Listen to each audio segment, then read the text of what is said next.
नमस्कार दोस्तों, मेरा नाम है राजकीय वर्मा और आप देख रहे हैं रिपोर्टर जी। अगर आपने रिपोर्टर जी चैनल को अभी तक सब्सक्राइब नहीं किया तो सबसे पहले चैनल को सब्सक्राइब जरूर करें, लाइक और कमेंट्स करना बिल्कुल ना भूलें। चलिए आज एक बार फिर से बात करते हैं रियल एस्टेट सेक्टर से जुड़ी हुई एक अहम खबर के बारे में, और ये खबर आपको जानना बेहद ज़रूरी है। लेकिन उससे पहले आपको बता दें कि रिपोर्टर जी आपके लिए लेकर आया एक सुनहरा मौका, जहां आप जीत सकते हैं करीब 20,000 रुपये कीमत का एक गिफ्ट हैम्पर। और इसके लिए आपको कुछ नहीं करना है, वीडियो के अंत में हम एक सवाल पूछेंगे, उस सवाल का सही जवाब देने वाला बन सकता है लकी विनर। चलिए अब खबर की बात करते हैं। हरेरा गुरुग्राम ने हाल ही में एक आदेश जारी किया। तमाम बिल्डर्स को यह कहा है कि वो अपनी एनुअल रिपोर्ट 30 दिन के भीतर भीतर जमा करें। अगर ऐसा वो नहीं करते तो उनके ऊपर 5 लाख रुपए तक की पेनल्टी लग सकती है।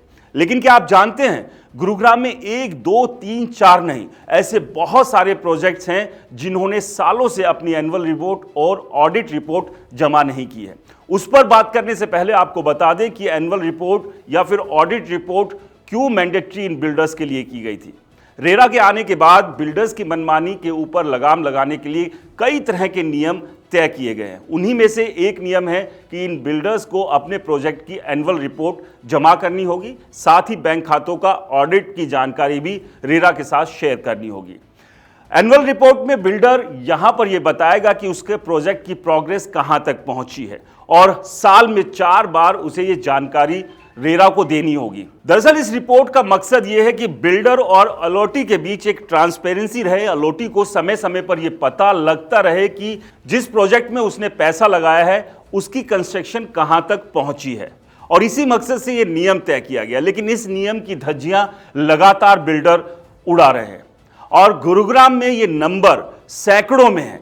300 से ज्यादा ऐसे प्रोजेक्ट हैं जिनकी एनुअल रिपोर्ट सालों से जमा नहीं की गई है, और उनमें से कई प्रोजेक्ट और कई बिल्डर्स तो ऐसे हैं जिन्होंने 10 साल से अपनी एनुअल रिपोर्ट या ऑडिट रिपोर्ट को छिपा कर रखा हुआ है। तो आप समझिए कि नियम तो तय किया गया है, लेकिन उस नियम का पालन सही तरीके से नहीं हो रहा है, और नंबर भी 2-4 में नहीं है, पूरे 300 से ज्यादा प्रोजेक्ट है। गुरुग्राम में चल रहे हजारों की तादाद में जो प्रोजेक्ट्स हैं, उनमें से ये 300 प्रोजेक्ट हैं जो कि अभी तक अपनी रिपोर्ट हरेरा को नहीं दे रहे हैं, और इसी के चलते हरेरा गुरुग्राम ने ये आदेश दिया। लेकिन आपको बता दें कि जो अभी पेनल्टी हरेरा की तरफ से लगाने की बात कही गई है, दरअसल ये पेनल्टी पूरे प्रोजेक्ट की 5% है। वैसे हरेरा के पास ये अधिकार है कि इस पेनल्टी को कम और ज़्यादा कर सकता है, और यही वजह है कि फिलहाल अभी जो नोटिस दिया गया है इन तमाम बिल्डरों को जिन्होंने अपनी एनुअल रिपोर्ट जमा नहीं की है, 5 लाख रुपए पेनल्टी की बात की गई है। लेकिन क्या इस पेनल्टी से ये ऐसे बिल्डर जो मनमानी कर रहे हैं वो सुधर जाएंगे? क्योंकि ये नंबर कम नहीं है, ये नंबर बहुत ज़्यादा है। अगर 300 प्रोजेक्ट की एनुअल रिपोर्ट्स जमा नहीं हुई है तो ये अथॉरिटी को भी सोचना होगा कि एक्ट में जो प्रावधान किया गया है उस प्रावधान के मायने क्या है। क्या कानून बनाने के बाद उसका सही तरीके से पालन हो रहा है? क्योंकि कानून बना देने भर से काम चलेगा नहीं जब तक उस कानून का पालन ना हो। और अगर बिल्डर इतने बड़े स्तर पर अपनी मनमानी कर रहे हैं तो यहां पर हरेरा अथॉरिटी को भी एक बार फिर से सोचना होगा कि आखिरकार चल क्या रहा है।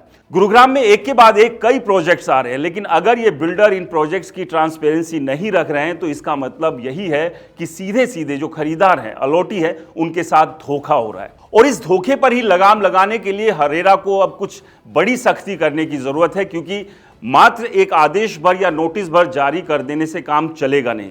क्योंकि अगर सालों से ये अपनी एनुअल रिपोर्ट जमा नहीं कर रहे हैं तो आप समझिए क्या इस आदेश देने के बाद ये तमाम बिल्डर अपनी एनुअल रिपोर्ट जमा कर देंगे? क्योंकि ये नंबर 300 से ज़्यादा का है। ये बिल्कुल वैसे ही है जिस तरह से हरेरा ने 200 से ज़्यादा अलग अलग मामलों में अरेस्ट वारंट बिल्डर्स के खिलाफ जारी किए थे, और ये बिल्डर्स की संख्या भी करीब 20 के आसपास थी जिनके अलग अलग प्रोजेक्ट्स को लेकर शिकायतें हरेरा में की गई। लगातार हरेरा के चेतावनी देने के बावजूद भी इन बिल्डर्स की कान पर जू नहीं रहेंगी, और उसी के बाद हरेरा ने अरेस्ट वारंट जैसे आदेश भी जारी किए। लेकिन उससे हुआ क्या? ये आदेश भी बिल्कुल इसी आदेश की तरह डंप ना हो जाए, इसको देखते हुए हरेरा अथॉरिटी को कुछ ना कुछ सोचना होगा।